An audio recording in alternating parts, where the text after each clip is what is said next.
Sesi 12 dengan metode rantai pasok dan logistik yang akan diaplikasikan ya. Di mana pokok bahasanya adalah metode Kaizen, kedua metode hub and spoke, yang ketiga aplikasi dari teknologi informasi atau IT. Yang pertama adalah metode Kaizen. Metode Kaizen ini kita kenal budaya Kaizen itu adalah budaya diciptakan pada industri di Jepang itu ya. Itu Kaizen artinya upaya perbaikan secara terus-menerus atau continuous improvement pada sebuah proses. Input dari budaya Kaizen ini adalah batasan sosial budaya Jepang ditambah dengan kebutuhan individu untuk berkreativitas. Sedangkan outputnya, keluarannya adalah budaya Kaizen berupa alat metode untuk perbaikan aktivitas di tempat kerja. Ini yang dinyatakan oleh McPherson 2015. Selain itu, budaya Kaizen ini fungsinya untuk melakukan pengurangan pada beberapa hal yang bersifat mubazir ya. Ini yang tidak efisien seperti defect, adanya waktu tunggu, unnecessary inventory yang tidak perlukan, dan was lainnya ya.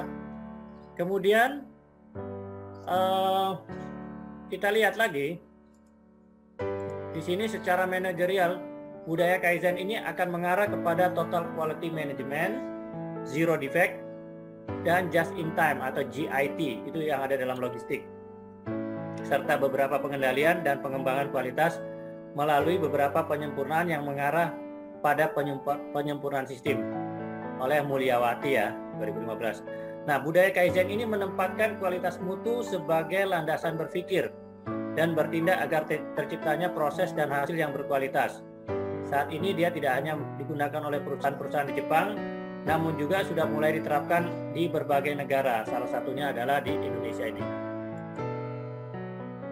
Kita lihat, pada intinya budaya Kaizen itu adalah suatu kesadaran bahwa manajemen harus memberikan atau memuaskan pelanggan dan memenuhi kebutuhan pelanggan jika perusahaannya tetap ingin eksis untuk juga memperoleh laba atau keuntungan dan pengembangan atau berkembang.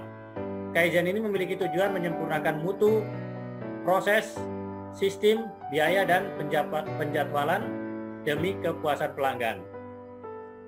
Kemudian metode yang digunakan dalam Kaizen ini untuk mencapai hal tersebut adalah dengan pertama, mengubah cara kerja karyawan sehingga karyawan itu bekerja lebih produktif, tidak terlalu melelahkan, lebih efisien, dan aman. Itu yang pertama. Kedua, memperbaiki peralatan. Dan ketiga, dengan melakukan perbaikan prosedur. Ciri kunci dari pendekatan Kaizen ini terhadap pada manajemen, yaitu pertama, melihat proses, memperhatikan proses dan bukan hasil. Prosesnya diperhatikan ya. Kemudian adanya cross function management atau manajemen fungsional silang, melakukan cross function, berganda ya, jadi ada orang yang kerjanya bisa berganda nanti. Kemudian menggunakan peningkatan yang terus menerus atau continuous improvement ya. Faktor-faktor budaya Kaizen kita lihat di sini, ada 5 faktor oleh Mulyawati yang mendukung budaya Kaizen pada penerapannya, antara lain adalah pertama, teamwork. Teamwork atau kerjasama merupakan bentuk kerja dengan menggabungkan beberapa kemampuan individu dalam tim untuk mencapai target yang sudah disepakati ya sebelumnya. Nah, guna mencapai tujuan secara efektif, efisien dalam suatu perusahaan. Indikator mencapai teamwork itu antara lain adanya kepemimpinan partisipatif ya, terciptanya kebebasan memimpin dan melayani orang. Kemudian tanggung jawab yang dibagikan, terciptanya lingkungan dan menjadikan anggota tim merasa bertanggung jawab. Kemudian penyamaan tujuan, adanya tujuan yang sama ini memiliki rasa tujuan yang sama sebagaimana tujuan awalnya ya, akan kompak mereka. Kemudian komunikasi yang intensif ya, yaitu terciptanya iklim kepercayaan dan komunikasi yang terbuka dan jujur. Fokus pada tugas, terciptanya fokus perhatian anggota tim pada tugas-tugas yang dilaksanakan. Yang berikutnya, fokus pada masa yang akan datang ya. fokus masa depan, yaitu adanya perubahan sebagai sebuah kesempatan untuk berkembang. Ini yang pertama ya. Yang kedua, personal disiplin. Personal disiplin ini kita lihat adalah suatu nilai disiplin yang tidak ada kaitannya dengan kekerasan atau hukuman, ya. Namun lebih kepada motivasi. Motivasi dapat tumbuh jika memiliki ambisi yang tinggi dan memiliki keinginan yang sangat besar untuk sebuah tujuan. Disiplin pribadi merupakan suatu skill yang artinya dapat dilatih dan dibiasakan, ya. Ingat disiplin. Ketiga, adanya perbaikan atau peningkatan kualitas moral, improve moral. Peranannya ini sangat penting dalam budaya Kaizen. Ini identik dengan aspek moral yang tetap dijaga dari dulu hingga saat ini. Kemudian quality circle. Quality circle ini merupakan sebuah kontrol kualitas dan peningkatan komunikasi dua arah antara staf dan manajemen. Yang kelima, adanya suggestion for improvement. Perbaikan penerapan Kaizen di dalam suatu perusahaan yang tidak semudah diduga, sebab ini memerlukan keterlibatan semua unsur dalam perusahaan. Lalu kita lihat segmentasi Kaizen itu dilakukan di perusahaan apa aja segmennya, bagian-bagian apa aja yang perlu. Di sini Kaizen ini berorientasi pada manajemen, memusatkan perhatiannya pada masalah logistik dan strategis yang terpenting dalam memberikan momentum untuk mengejar kemajuan moral tadi.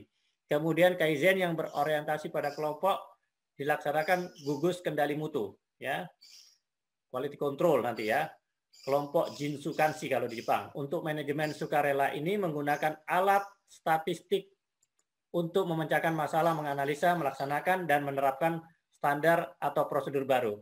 Kemudian Kaizen yang berorientasi pada individu dimanifestasikan dalam bentuk saran tadi suggestion, di mana seseorang harus bekerja lebih pintar bila dia tidak mau bekerja keras ya, smart work ya, work smart ya, itu kalau dia tidak mau bekerja terlalu keras ya. Kaizen adalah konsep tunggal dalam manajemen Jepang yang paling penting, merupakan kunci sukses Jepang dalam persaingan. Jepang berpikir bahwa tidak ada satu hari pun berlalu tanpa adanya suatu tindakan penyempurnaan. Kaizen ini merupakan alat pemersatu filsafat, sistem, dan alat untuk memecahkan masalah yang dikembangkan di Jepang selama 30 tahun. Pada suatu perusahaan untuk berbuat baik lagi. Nah, Kaizen ini dapat dimulai dengan menyadari bahwa setiap perusahaan punya masalah. Kaizen memecahkan masalah dengan bentuk kebudayaan perusahaan di mana setiap orang dapat mengajukan masalahnya dengan bebas. Ya. Kemudian, 4 konsep Kaizen. Menurut bagian keempat ya, ini konsep Kaizen ini ada 3. Ada muda, murah, dan muri. Apa itu muda? Ya, mestinya muda dulu nih ya. Muda ini kegiatan yang tidak memiliki nilai pemborosan, ya. Nah, jadi muda ini di atas ini mestinya. Tidak seimbang dan tidak merata ini ya. Muda ini kesalahan pengaturan ya. Kemudian murah ini kalau kita lihat di sini tidak seimbang, sorry. Murah ini yang tidak seimbang tadi ya. Nah, murah ini tidak seimbang. Nah, muda ini tidak memiliki nilai ya. Nah, yang terakhir ini yang muri. Muri ini adanya keterpaksaan berlebihan dan melampaui batas. Ini yang kita lihat muri ini dia bawa 4 ember nih. Ini adanya berlebihan atau melampaui batas. Nah, ini ketidakpahaman seorang atasan atas kemampuan yang diberikan oleh kepada bawahannya. Kita lihat di sini. Ini mudah, di mana ada pemborosan di sini, kemudian murah ini tidak ada keseimbangan, muri ini kelebihan beban, ya. Nah, di sini ada 8 pemborosan yang sangat mematikan, adanya defect, overproduction, kelebihan produksi, waiting, waktu tunggu, non-utilized talent yang atau bakat yang tidak digunakan, mubazir, transportasi yang mungkin kurang efektif, inventory tadi yang tidak perlu, motion, pergerakan yang lamban, kemudian excess processing, kelebihan daripada proses. Bentuk-bentuk pemborosan atau muda tadi antara lain transportasi, semakin banyak memindahkan material, semakin banyak kesempatan yang dimiliki perusahaan atau cedera. Jadi kalau banyak pekerjaan itu jangan senang dulu.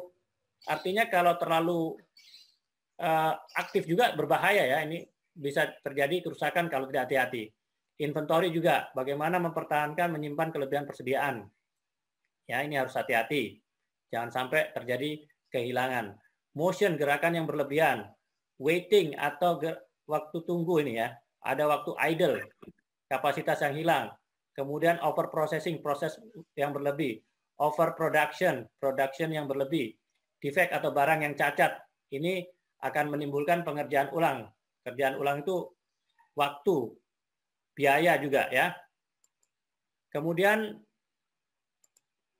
ini terjadi pada saat belum dilakukannya yang namanya 5S pada Kaizen ini. Ya, kita lihat berantakan ini, overproduction segala macam ya. Kemudian konsep daripada 5S, Seri, Seton, Seiso, Seketsu, dan Shitsuke, di mana ini suatu ilmu yang dipelajari dalam pengembangan suatu perusahaan atau organisasi guna mencapai efektivitas dan efisiensi.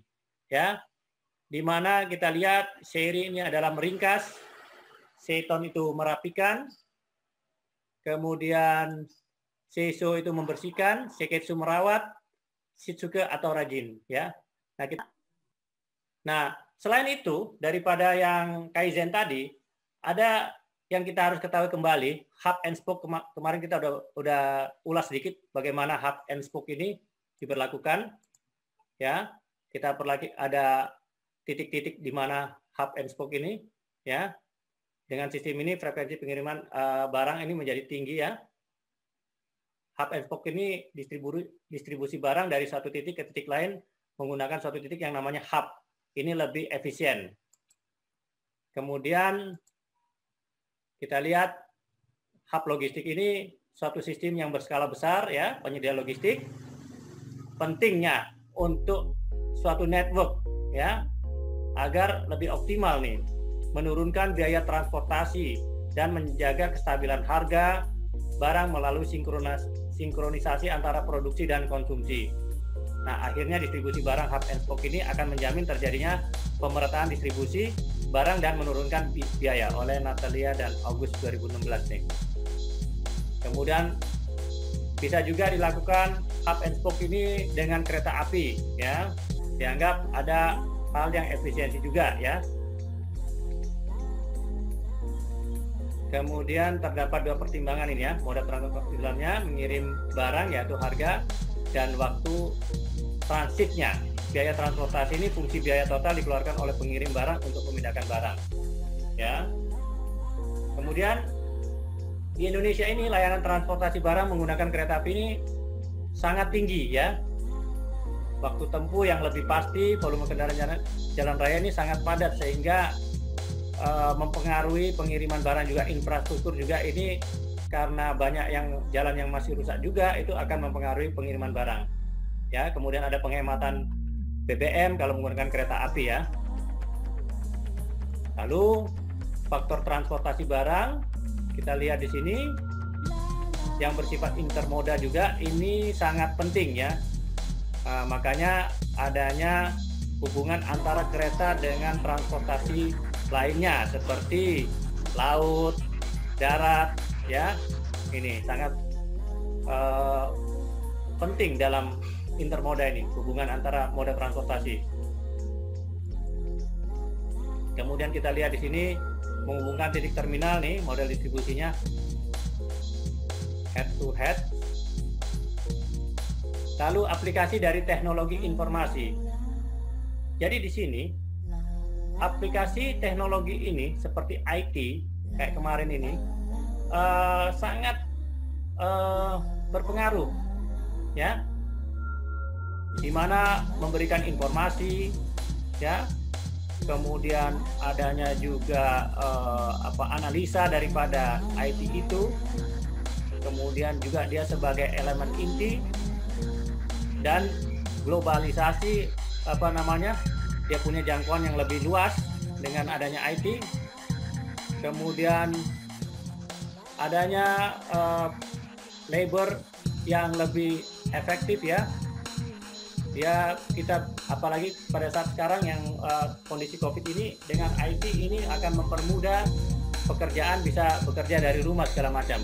Kemudian dia sebagai suatu solusi daripada penanganan barang ini, logistik ya. Kemudian lebih sistematis ya, dengan aplikasi itu lebih sistematis dan fleksibel ya, ada fleksibilitas daripada penggunaan daripada aplikasi itu. Dan yang terakhir adalah cloud logistik yang ke-9, di mana ini tidak membutuhkan penyimpanan